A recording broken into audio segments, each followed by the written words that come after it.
hello again. This is your show host, Maxine Pearl Phillips, the Levelist Woman.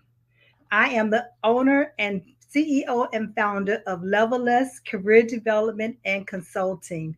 I welcome you this evening. If you have someone that you'd like to have join us, please reach out and have them to chime in right now. Tell them to go to levelistco.com on Facebook, or they can go to my YouTube channel on the levelistco underscore Maxine Phillips. Tonight, I am excited, but at the same token, the reason why I'm excited is because I'm able to share this information with you.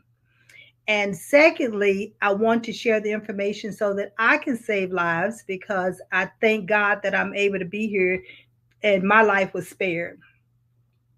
As an owner of this career coaching and consulting company, I find it to be an obligation because that's what I do is help individuals to move forward in their career, which then helps them to move forward in their life.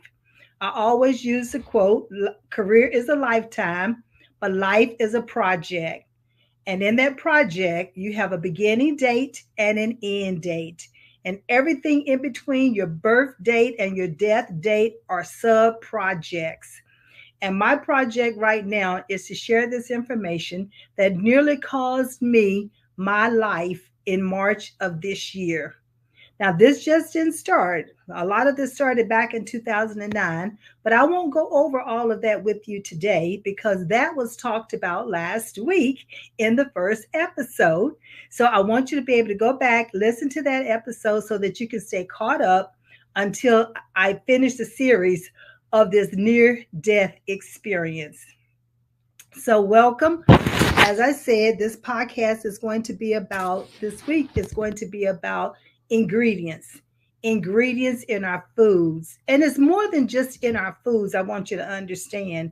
It's non-food items as well as deodorants, detergents, whether it's lotions, whether it's room deodorizers. There's a lot of things that's in there. But before we start doing that, I want to bring your attention to some of the chemicals and some of the preservatives that my body it has an intolerance to. So I have a PowerPoint that I like to share with you as I walk you through this evening. So be sure to take notes because these are platinum nuggets. It's something that you can use for yourself as well as you share with other people. So I'm going to have my producer to bring up the PowerPoint and we'll get started.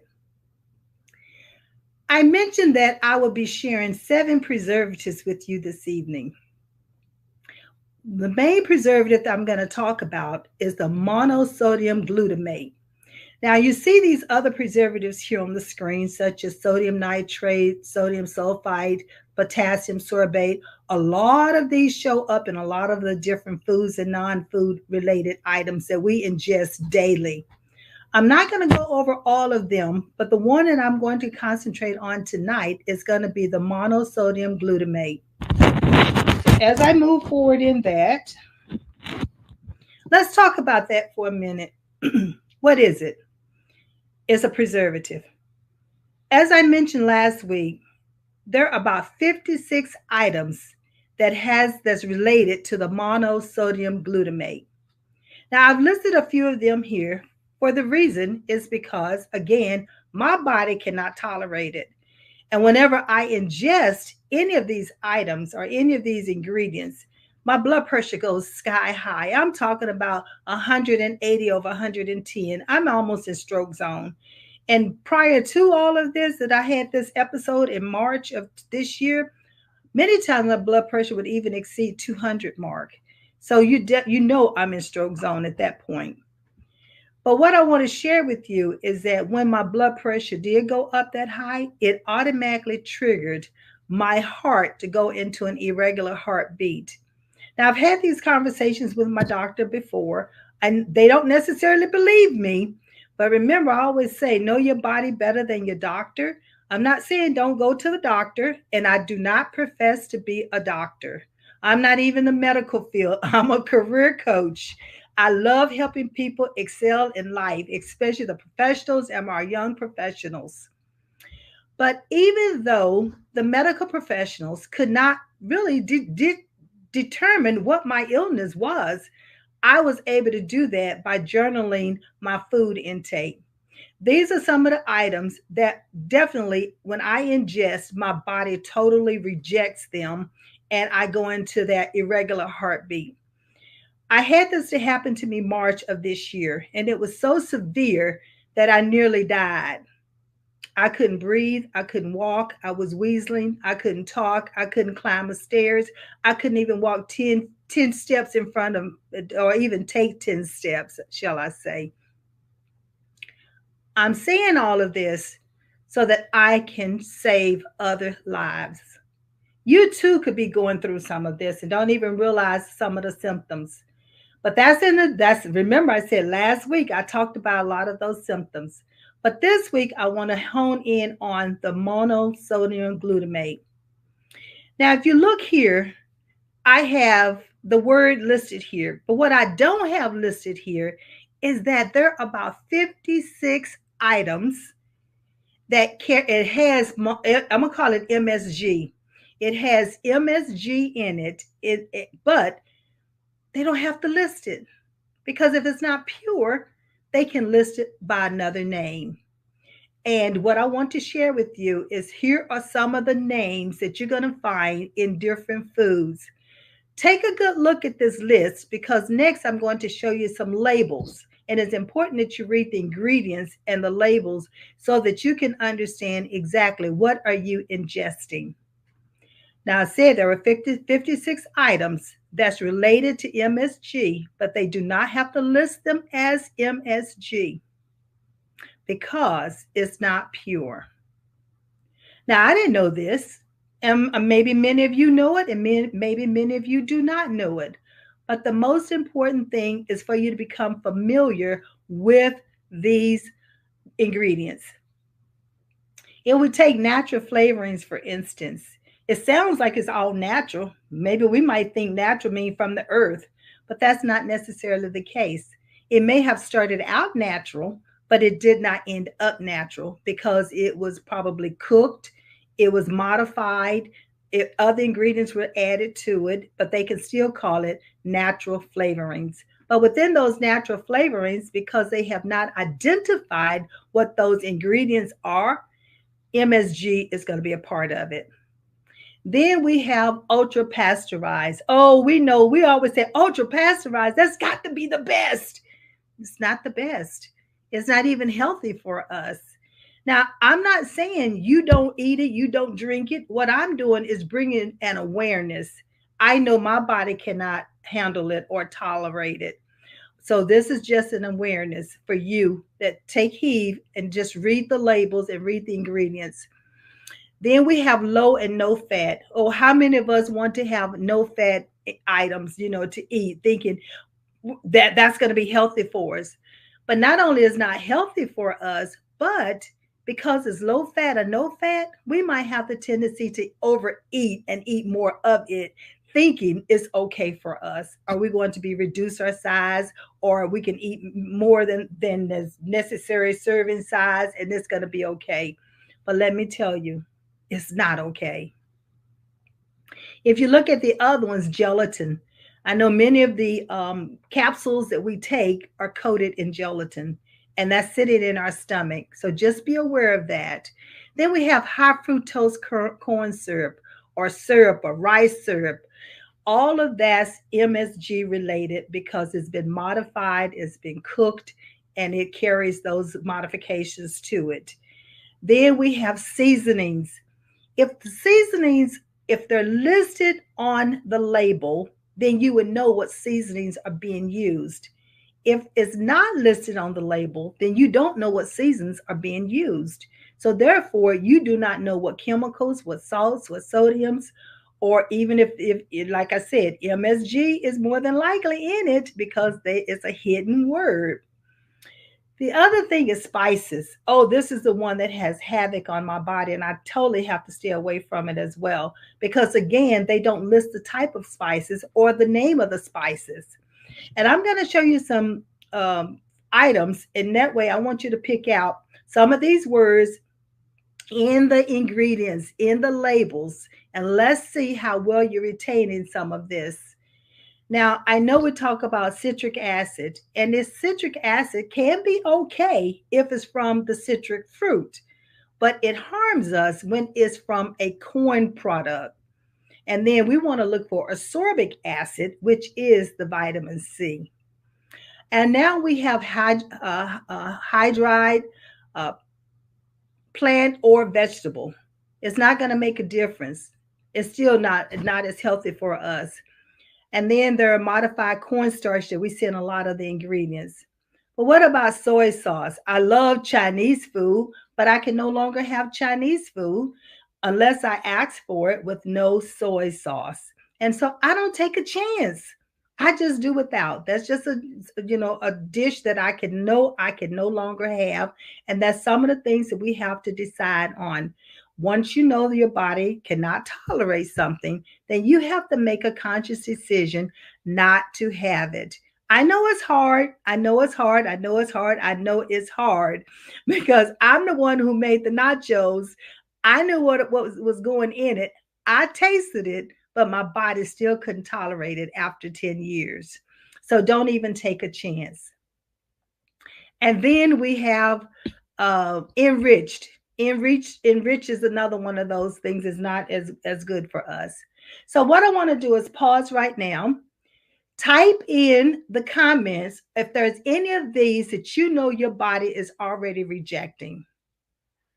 Let me just type in the comment box that you've had some. Okay, I see a few. All right. Yes, I see that. Okay, natural flavorings. Okay, and then seasonings. Yes, that's good. And so just keep these in mind as we start looking at the different foods as I go through this slide. All right. The first one I want to bring your attention to is this organic basil tomato sauce. I want you to look at the ingredients. Have you noticed any of the ingredients that I just mentioned to you that was related to the MSG? Take a moment.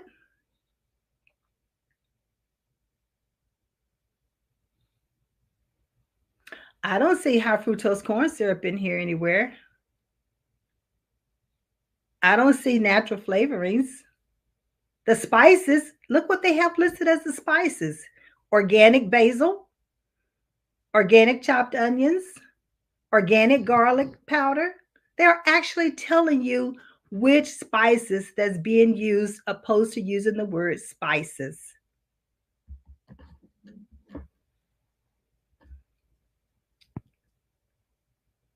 All right. Now I want you to take a look at the Miracle Whip. What ingredients are you noticing here of some of the MSG items that's related to MSG? Who can type in what you're noticing? Let me give you a minute, just a minute, to take a look at the ingredients for the Miracle Whip. And think about though that list of the MSG items that I talked about earlier. And tell me which ones are you are noticing. Okay, come on in. They're coming in. They're coming in.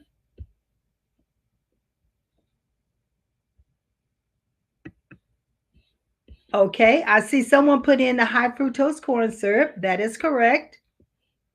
Anything else? Something that said modified cornstarch. No, I didn't even mention it, but yes, you're right. That is so true. That is one of the things that could very well be MSG related. Okay. All right. Well, let's take a look at one of the ones. Here we have the high fructose corn syrup. We have the modified cornstarch. It's showing natural flavor. Then it has potassium sorbate. And potassium sorbate is a preservative and it is related to MSG. But notice they also use the word spice. I didn't highlight spice, but spice is listed. So we have to be careful because it does say dried garlic. So that could very well be one of the spices that they're using. How many of you guessed at all of these? It was like 4 or 5 of them. If you guessed at 4, put 4 in the comment box. If you got one of them right, put 1 in the comment box. Or if 2 or 3, just let me know how many. I just want to make sure that you're catching on and you're paying attention, because it is so important that you understand how to read the labels of the different chemicals or preservatives that used in the foods that we just take in every day. It's just a natural part of our everyday life and everyday eating. All right, I'm going to go through the other thing I want to bring your attention to while I'm on this screen here is the way the ingredients or the way the preservatives or the way the chemicals are listed. The first, it starts out with the first name. That means that has the majority of the that particular ingredient in the food. So here we have water, we have soybean oil, and the third one is high fructose corn syrup, and the fourth one is corn syrup, and then vinegar. So the first 5 items on any of the ingredients that's in the foods or any lotions or soaps, it does not matter, that carries the most weight in that particular product. So just know that. And sometime in some of the products, it'll say less than 2%, and then it'll list the items. So you already know that it's less than 2% and it's not carrying a heavy weight. So that's Miracle Whip. Great job, everybody. You're doing a lot. You're doing some great. Okay, you're paying attention. I like that. I like that. And look at this big smile that I have now. I couldn't smile 2 or 3 months ago. All right, so let's go to the next one. Now here we have almond butter and peanut butter. I know a lot of you like peanut butter. I used to like peanut butter. It doesn't work for my blood type, so I no longer eat peanut butter. But instead, I modified it, and now I have almond butter. But I want you to notice the ingredients. How many ingredients is actually in the almond butter? Who can tell me the ingredients is in the almond butter?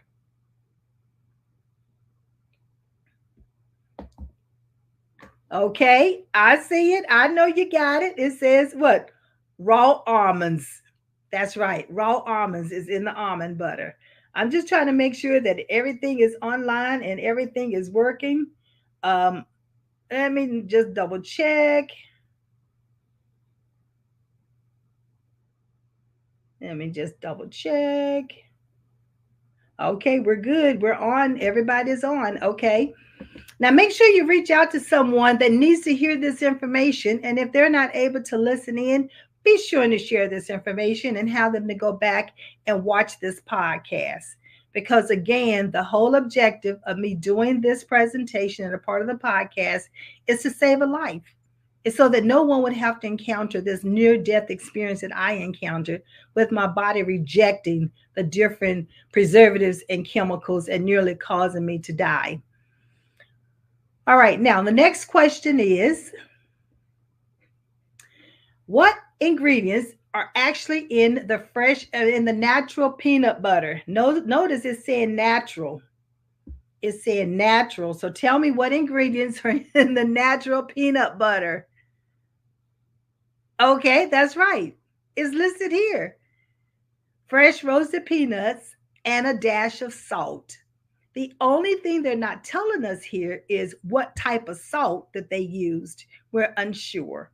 So that would be the only thing that's in question here when it says natural in this case, because it's telling us fresh roasted peanuts. It just did not tell us the type of salt that's being used. So you have to be cautious of that to make sure that your body is not going to reject the particular salt or the sodium in which they're putting in this particular brand of peanut butter. I'm not saying don't purchase any brands of any information that I'm using tonight. These are just for illustration and demonstrations only.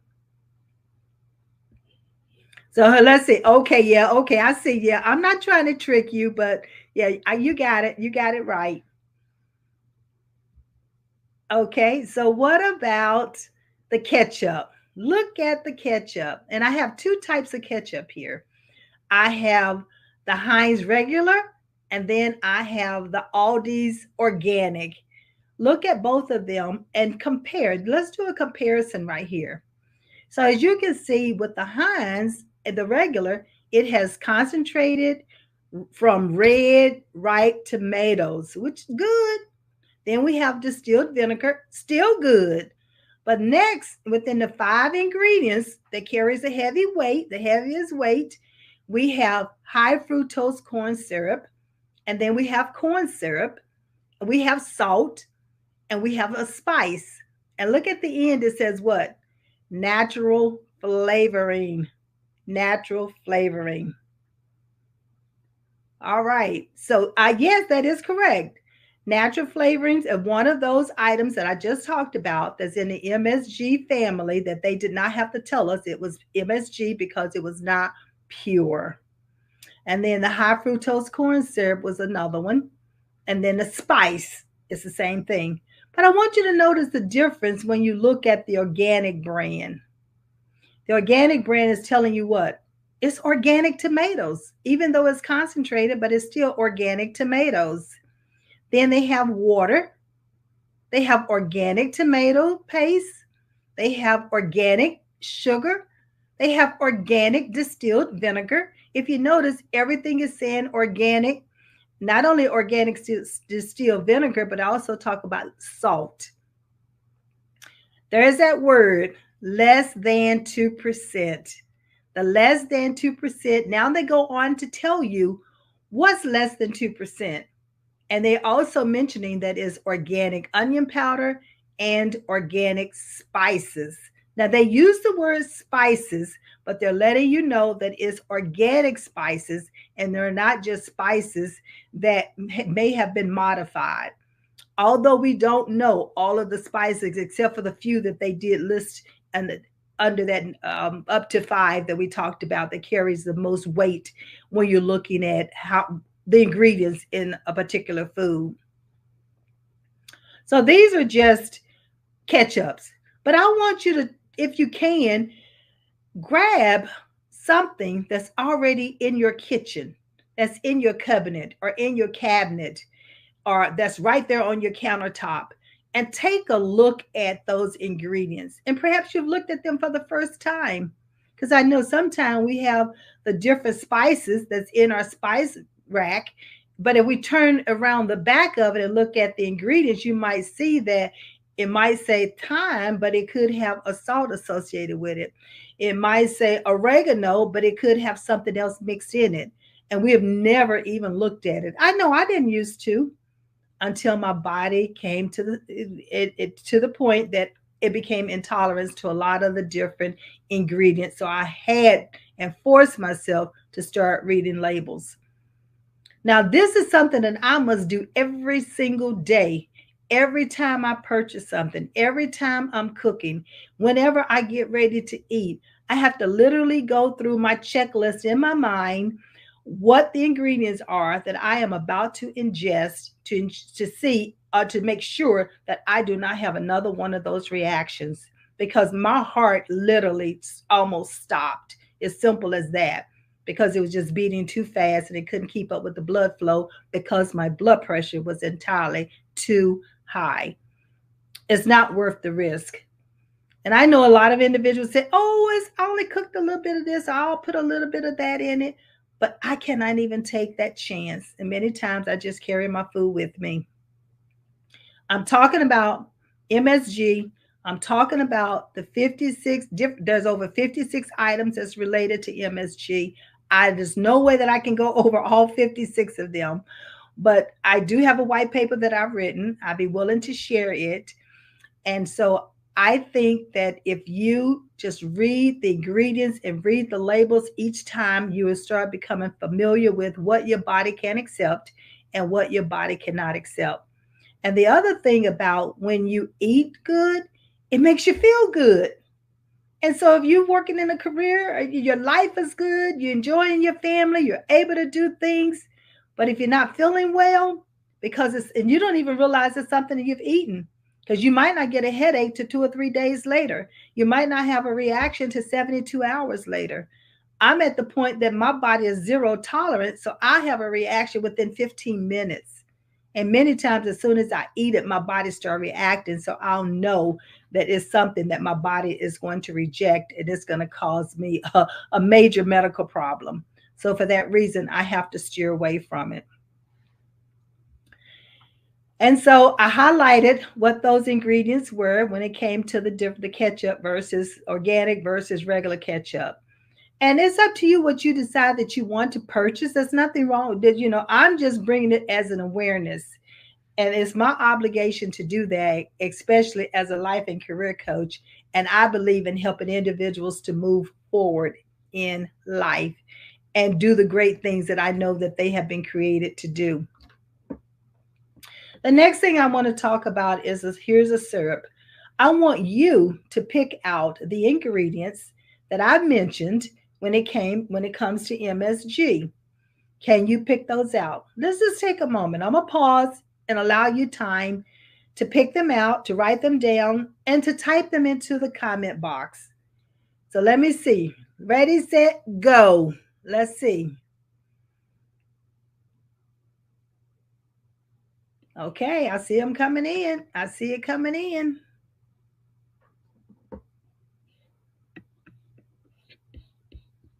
Come on, I see them coming in.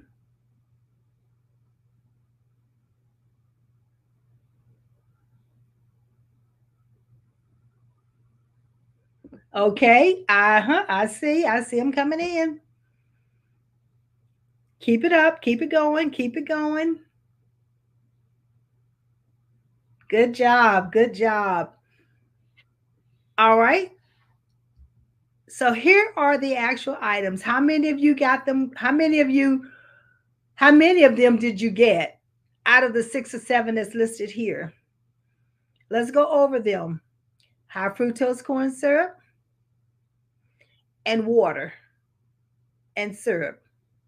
But notice those are the first 3 to 4 ingredients. So those are what weigh the most when it comes to what's in this particular syrup. Then it says, but less than 2% with the remaining items. Cellulose gum, and gum was one of the ones we looked at. That's a part of the MSG family. Natural and artificial flavors, another one within the MSG family. And then caramel color. We don't know exactly what that caramel color is made out of. So we don't know if I don't want to even speculate. I don't know what it's made out of. And then we have the sodium benzoate. Now, that was listed in the part of the other chemicals that's not necessarily MSG related, but it's definitely a preservative. And then we have the mono. So listen, some of these words, listen, I cannot even pronounce. So if you cannot pronounce it, I suggest you don't ingest it. That's the only thing that would be my advice that I could give to you is don't even try to ingest it, because is it worth it? No, it's not. But what I do want to say is the fact that how is this? I think that's going to end. Yeah, that's going to end the slides for now. I want to make sure that I remove that from the stage. I want to go back to the very first slide where we talk about the ingredients for MSG. I want to bring to your attention this. We're back to school. Our young professionals are having breakfast. Parents, I encourage you to read the labels of the items in which they're eating for breakfast. Anytime we ingest some of these things that's MSG related, it does affect the brain. It does affect our memory. It does affect the way we interact. It affects our behaviors. So there's a lot of things that these chemicals and these preservatives will affect the body. I just ask that you read the labels, help the young professionals to make the best decision, because it will help them with their attention while they're in school. It'll help them with being calm and being able to sit and retain the information. And many times, depending on the type of sugars that they're getting, like the high fructose corn syrup or the corn syrup or extra sugar, then it causes what? It caused me to be hyper. So it could cause a child to be hyper.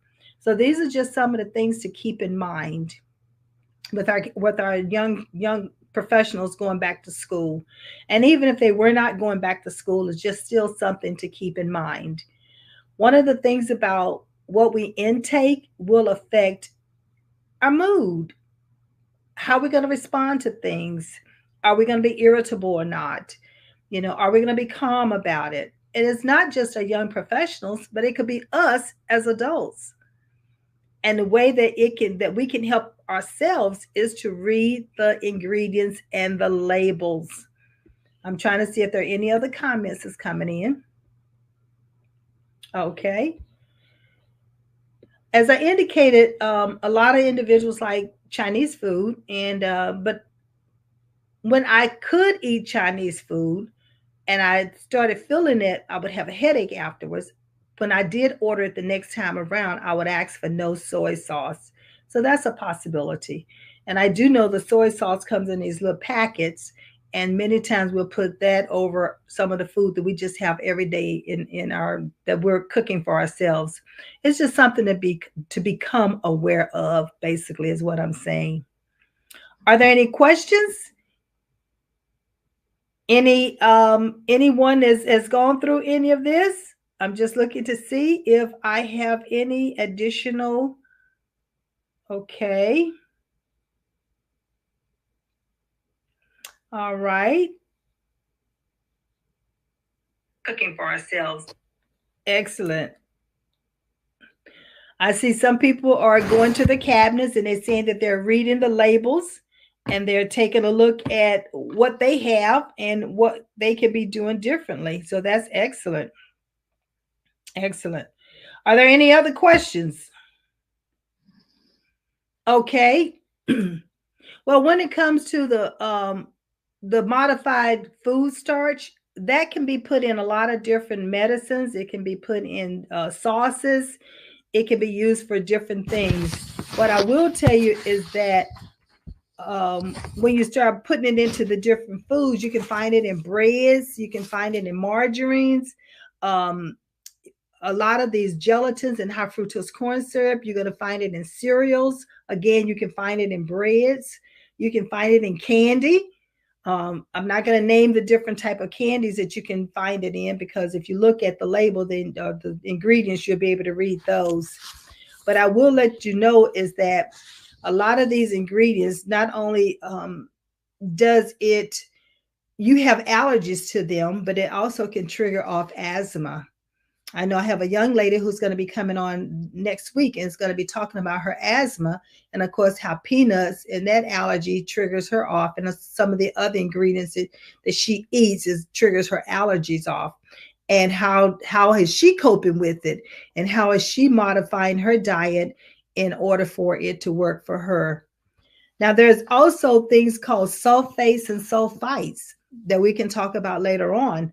But I will tell you about the sulfites is that you can find those sometimes, believe it or not, and it's an unfortunate thing, is that even with fruit, they can shoot some of these ingredients or chemicals or preservatives even in fruits in order to make them prettier, look appetizing at the store that you want to buy them. You have the different waxes is on top of your different fruits and vegetables, and so you have to be cautious of that.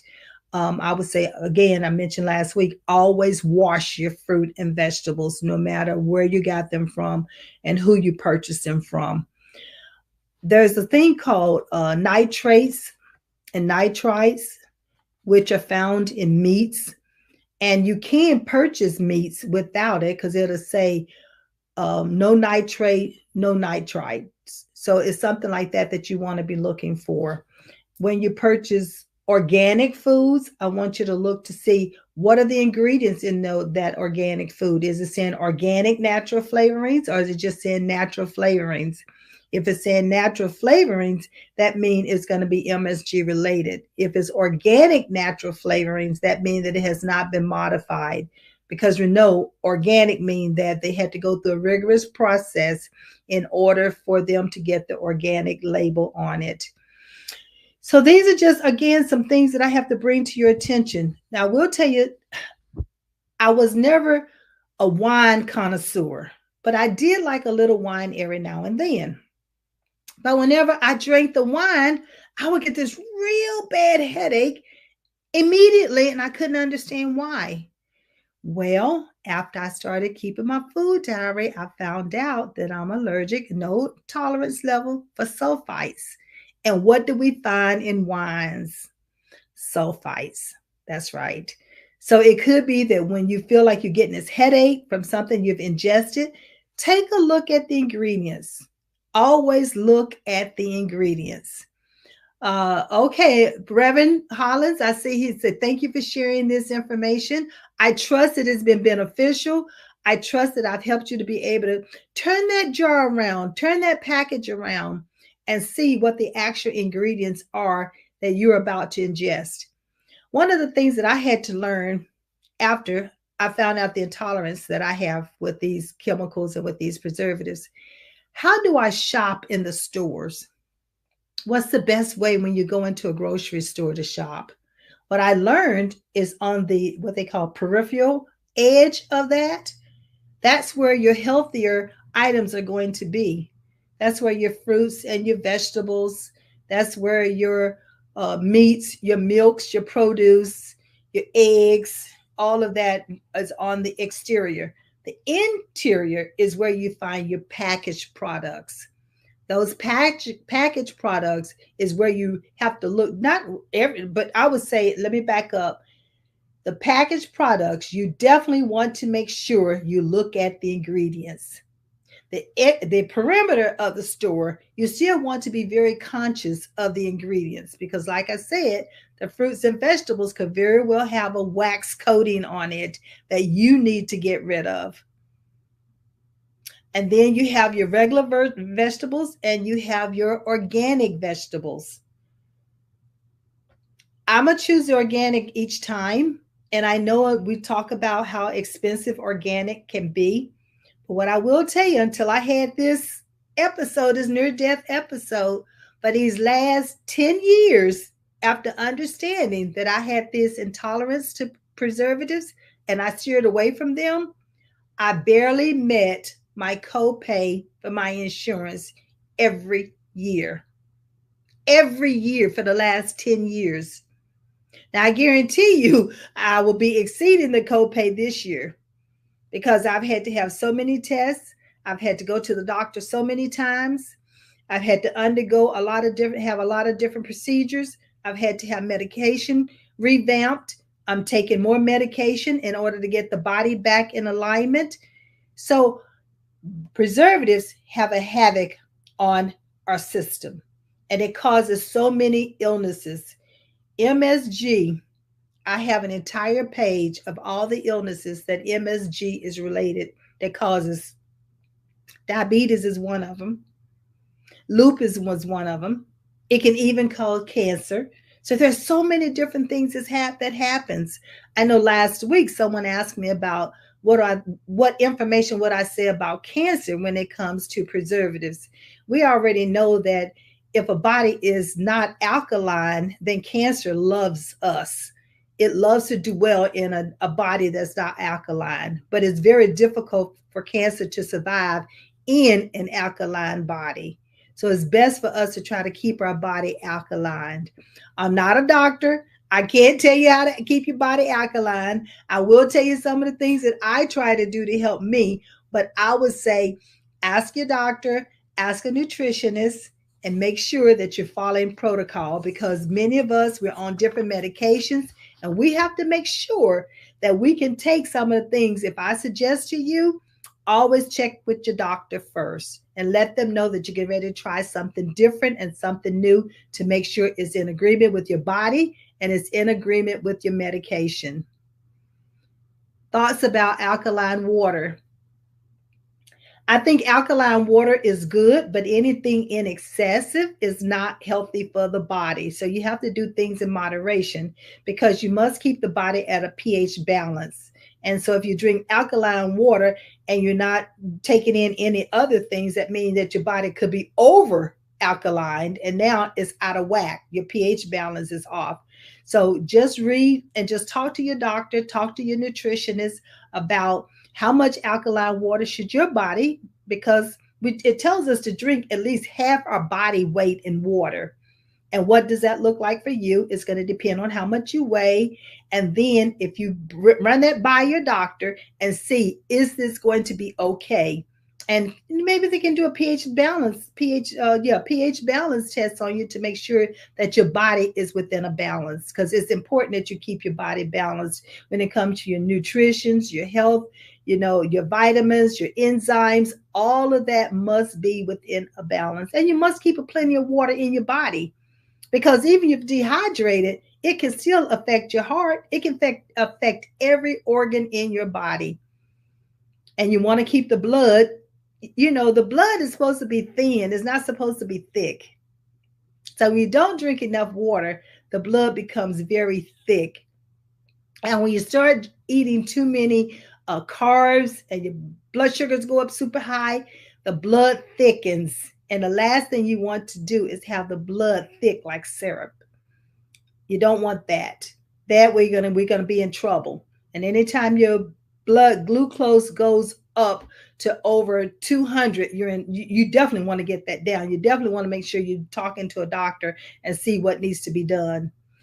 I was on medication when I was diagnosed first as a type 2 diabetic, but I had to come off the medications because it was making me worse. And I told my doctor, work with me on this.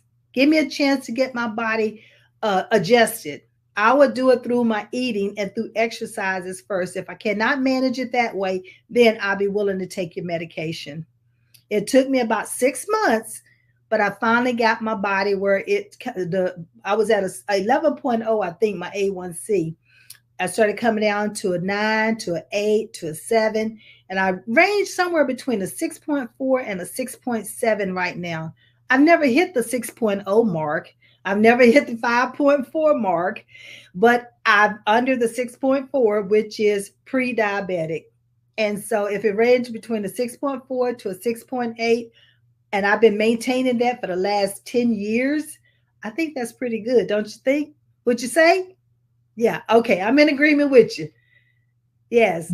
Mark. Maxine, just really quick, I have a quick question for you because when you're ready to go to school, a lot of kids are getting ready to go to school and everything. So I know that one of my brother's girlfriend's daughter is diabetic. She's been on insulin for a lot of her life, and she is now a college graduate, actually teaching in the school system. But we know that a lot of times the schools don't always do a great job in terms of nutrition, and of course, even though it's hot in summer right now, we are going to hit the holiday season. So I just wondered any advice that you had for folks that are wanting to make sure that their kids are eating healthy, because we want the adults to eat healthy, we want the kids to eat healthy as well. So I just wonder if you have any advice in terms of making sure that they are being safe and maybe not getting some of these bad foods in their diet as well. Okay, I got some of that, but just ask a question directly because it was a lot of it I missed. So what No, I was asking, do you have any suggestions you have for kids and the parents that are having their kids, the food is being provided by another institution, namely the cafeteria? Right, the food is being provided by the schools itself, or they going for free breakfast, or they getting modified lunches and so forth. The only thing we can do is try to teach our children at home how to make what I want to say, the food choices. Although the schools are providing foods, and from what I can read, the schools are trying to modify even the offerings to the children so that the children can then select if they select pasta over an apple, or are they going to get chips over cookies, are they going to get milk over juice? So what we can do is help our children understand how they can modify and still eat well, but not necessarily. I can't say that those foods are not going to have preservatives in them. That's something that I cannot say because I'm not in the school system in order to look at the labels. But if we help our children at home to understand how to make those food choices when we're not with them, Then it'll help them to make those food choices when they're in school. That makes a lot of sense. I know a lot of people, both kids and adults, that love juice. I'm a big fan of iced tea and everything, but I know that sometimes those things that are advertised as being very good for you aren't always as great as we think they are because sometimes they have some bad ingredients as well. So I just wondering your thoughts about how we can make sure that we are having, say, the correct orange juice or the correct items, even the correct milk, because not every milk is actually good for you and everything, because some of them actually have the ingredients that you were talking about in your presentation. I just want to talk about how we can make sure that we are getting the correct kinds of juices if we're going to be having something we have to diet. Okay, I think I heard a little bit of what you said, and in making those food choices, I think I heard you use the word orange juice. And orange juice, if you read the labels of orange juice, it has a lot of sugar in it. Fortified, ultra pasteurized, all of that means is MSG related. They had to cook it, they had to do something to modify it, which is not as healthy for us. So, if you have the choice between orange juice, if it's not freshly squeezed, and an orange, then choose an orange because that orange has orange juice in it, but you're getting it's more from the fruit and the sugar from the fruit than you are from it being modified or pasteurized or put in a jar in order for you to drink it or in a carton. But again, you have to help your children to understand the difference. If they have these choices, these are the choices they want to make. Now, when it comes to milk, milk has what vitamin D in it. Is sometimes is pasteurized because they cook milk.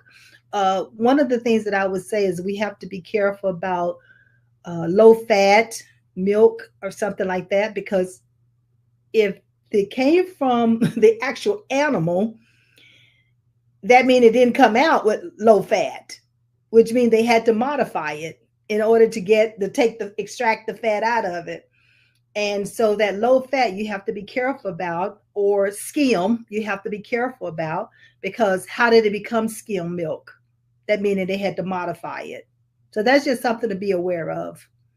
Um, and a lot of times we're afraid to use whole milk because we say it has a lot of fat in it. But the body needs fat. It needs a good fat. It doesn't need the fat from bacon or something like that, but it could use the good fat from yogurt, from avocados, from salmon, from a fish, and even from some of the whole milk. If they don't put a lot of these other ingredients, like it's modified with vitamin D, vitamin this, vitamin that, or extra vitamin D, because milk has vitamin D automatically in it. So we just have to be aware of those things. Did that help? That helps a lot because I know a lot of people are excited and are big fans of coconut milk. I know that I was never a big fan. I know some people love coconut milk because they say it's very healthy for you and all along those lines. I don't know if you got any thoughts around coconut milk because I know there are even some cultures that are big on coconut milk and everything. So that's a milk that maybe people need to consider as well.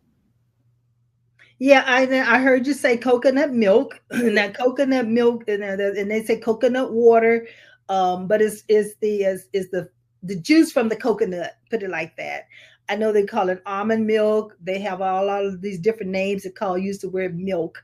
And at one time, the food and drug industry was about ready to ban some of that because it's not milk. Milk It's not from the animal. It's not from the cow. It's not from the goat. And so, but a lot of times we use the word milk at the tail end of that, but it doesn't mean that it's actually a milk.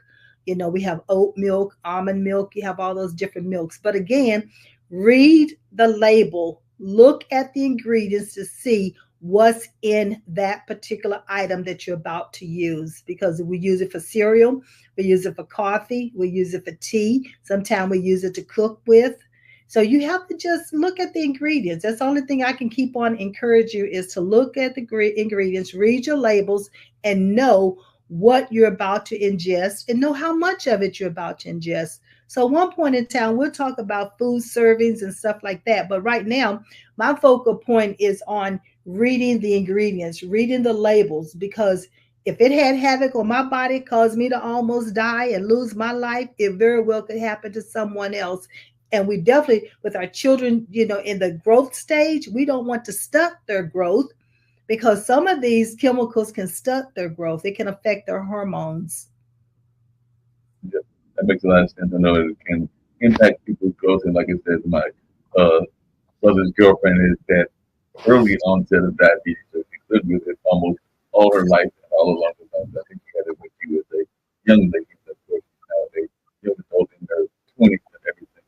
Along the time, so you got the impact and everything. But just really quickly before I do here with me your presentation, what are your thoughts around DoorDash apps and if they're going to eat out and so a lot of people are going to eat out, You- how they can make sure that they are eating out? You're breaking up again. Okay. Um, he'll come back, but I couldn't remember. I couldn't hear what he was talking about. But what I will tell you is that when you read these labels and the ingredient list, don't let those ingredients fool you. It may sound like it's healthy and all of that, but look for the added sugars. Look for things like brown sugar, corn sweetener, corn syrup, dextrose, fructose, high fructose corn syrup. All of those are sugars that they perhaps added to the product that you are purchasing. What about saccharin and sorbates, potassium sorbate, all of that. And even in gum, in chewing gum, they have all the different ingredients. I had to even stop using chewing gum because I was getting a headache and I could not figure out why. You have to look at the throat lozenges. The wintertime is coming, the flu season is here. So you have to look at the cough syrups that you're about to take and the lozenges that you're about to start sucking on to help your throat soothe itself. So look at holistic maybe ways, honey and lemon and garlic. Those are things that can also help you, help the body get rid of the flu. Again, I'm not a doctor. I do not profess to be a doctor. These are some of the things I'm telling you that has helped me, and I'm just sharing them to make you aware and to try to just pass on the information. So now that you have it, I want you to pass it on to other people because we need to save as many lives as we possibly can. That makes a Mark, lot of sense. One of the things I was saying earlier, and I hope you get it better this time, but I agree with what you were saying about the uh, like the lozenges and the. I know even when I've had colds, I've got Hallmark and some of the other things, not Hallmark, but Hall, and some of those have bad ingredients in them as well. Some of the cough drops and things like that. You got to check those. What I was asking is, what ways can people make sure that if they're going to eat out, that they are eating out healthy and everything? I know right now we've had a lot of people that got in the habit of going out and eating at DoorDash and places that they're not even getting the food being prepared and seeing necessarily the ingredients that they are ordering from ordering apps and everything. So what advice do you have for people that are eating out maybe too much and how they can maintain a healthy choice with their food, whether that's from a delivery or from a restaurant? okay, if I heard you correctly, what would be my take on eating out and going Right. to restaurants and so forth? When I go to restaurants, ladies and gentlemen, I pretty much have to carry my own food. I am going with someone that's already purchasing a dinner or a lunch or a breakfast, but Maxine carries her own food because I can't take a chance. However, I have before I came so what I want to say zero tolerance. I could have a few items on the menu. So what I would suggest is a couple things. First of all, find a restaurant that you know that is conducive to what your body can have and work with that what we call it the chef, because sometimes when I enter a restaurant, I might look at the menu and I'll see something that I like, and I'll ask the waitress, I'll tell her my situation, and she'll go back and ask the chef, and they'll see what they can do to accommodate me. And that has worked. The other thing you can do is look on the website, look at the menu, call ahead to let them know who you are, what it is that you want, when you're going to arrive, and so forth and so on, so that they can work with you that way as well. Now, when I'm going to a large function that I know that they're having um, 25 to 30, over 30 people that they're preparing a meal for, many times it's very difficult for them to prepare an individual meal unless I've notified them at least 3 to 4 weeks in advance. And in that case, they can usually modify and bring me something in which I can have. But in the event that I do go to an event that I have not worked with the catering staff ahead of time, then I carry my own food. There's nothing wrong with having your own food with you. And at restaurants, I pretty much have asked from time to time, I'll take a plate and an empty glass, because the person that's with me, like I said, they're purchasing a meal.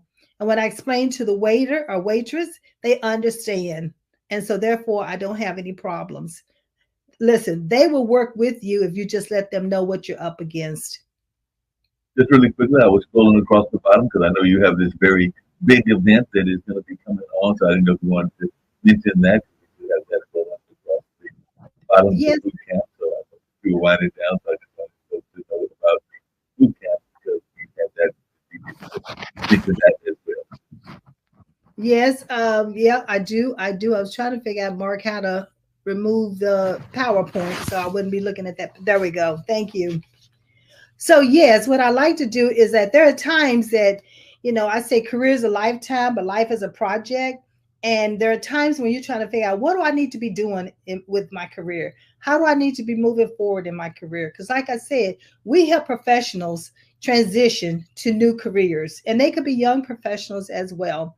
And in order to transfer into these new careers, that means you need a resume. There have been a lot of job layoffs. There are a lot of companies coming to the area that need to hire you. But so go on and get your resume together and have it ready. So for that reason, I have put together a resume workshop that's going to be on August the 29th. It's running across the banner now. Take a picture of it, and I also will post it again afterwards so that you can register for it. It is a 4-week boot camp, but you only have 2 hours a week with me. And the other times you're working offline, doing the homework, and you're ready to come back to class with the homework prepared. By the end of those 4 weeks, you walk away with a resume that you can submit to a job opening. That's the objective. So come prepared, come ready to do the work, because Maxine is ready to help you land that job or land that assignment or land that career aspiration that you want, or move forward in your career and advance or be promoted, however you want to do it. Let's make sure it happens and we can do it together. So be sure to take that Levelers code /resume boot camp. And you can also find it on my website at www.levelersco.com. That's www.levelersco.com. I am looking forward to seeing you all soon.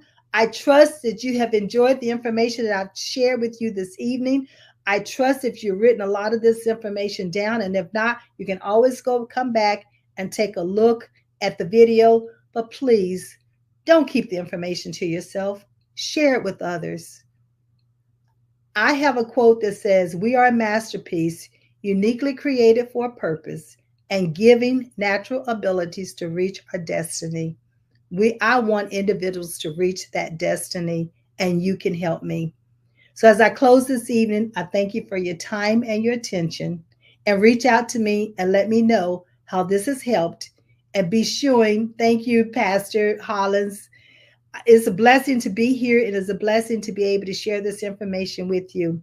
I always lead with this: I believe in you, and I trust you believe in yourself.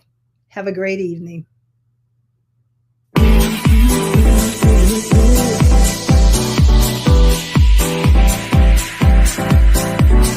Telling me to dance, taking a chance.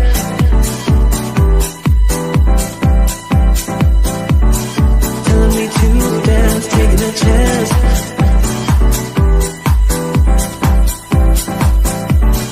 Telling me to dance, taking a chance.